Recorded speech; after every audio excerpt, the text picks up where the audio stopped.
In its pristine form, a central bank is a private monopoly of a nation's money and credit issuance supported by the coercive power of the state. That the central bank be directly in our hands is vital until our new order is firmly established throughout the governmental, business, intellectual and political spheres of society. After our order is consolidated, formal nationalization of the central bank with great fanfare is usually advisable, in order to dispel any lingering suspicion that it is operated for private gain. Of course, only loyal agents of the dynasty are allowed to obtain high offices in the bank and our power remains intact. Obvious private monopolies are always the targets of sharp reformist agitators.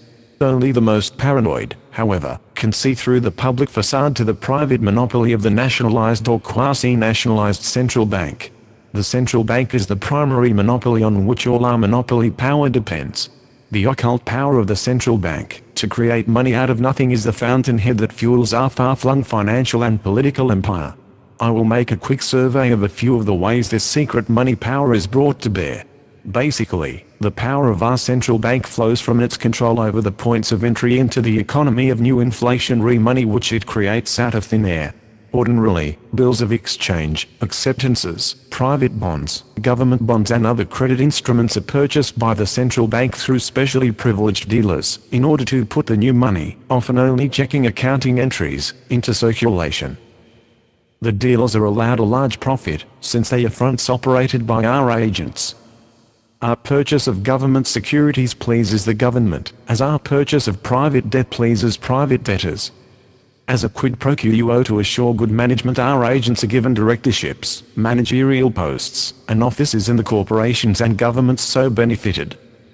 As the addiction to the narcotic of inflationary easy credit grows and grows, we demand more and more control of our dependent entourage of governments and corporations.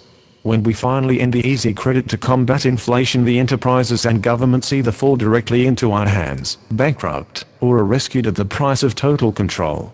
Also, we ruling bankers control the flow of money in the economy through the wide authority of the central bank to license, audit, and regulate private banks. Banks that loan to interests outside the loyal entourage are audited by the central bank, and found to be dangerously overextended. Just a hint of insolvency from the respected central bank authorities is enough to cause a run on the disobedient bank, or at least dry up its vital lines of credit. Soon the banking establishment learns to follow the hints and nods of your father's agents at the central bank automatically. Further, the periodic cycles of easy money and tight money that we initiate through our control of the central bank cause corresponding fluctuations in all markets. Our inner circle knows in advance the timing of these cycles, and therefore reaps windfall profits by speculating in commodity, stock, currency, gold, and bond markets. Monopolistic stock and commodity exchanges are a vital adjunct to our power, made possible by our central bank power. We do not allow a fair auction market to exist, but make a great show of tough government regulation, to create a false sense of confidence among small investors. With the aid of our regulatory charade and financial power, we are able to maintain exchanges tailored to our entourage's need, to manipulate stock prices at the expense of independent investors.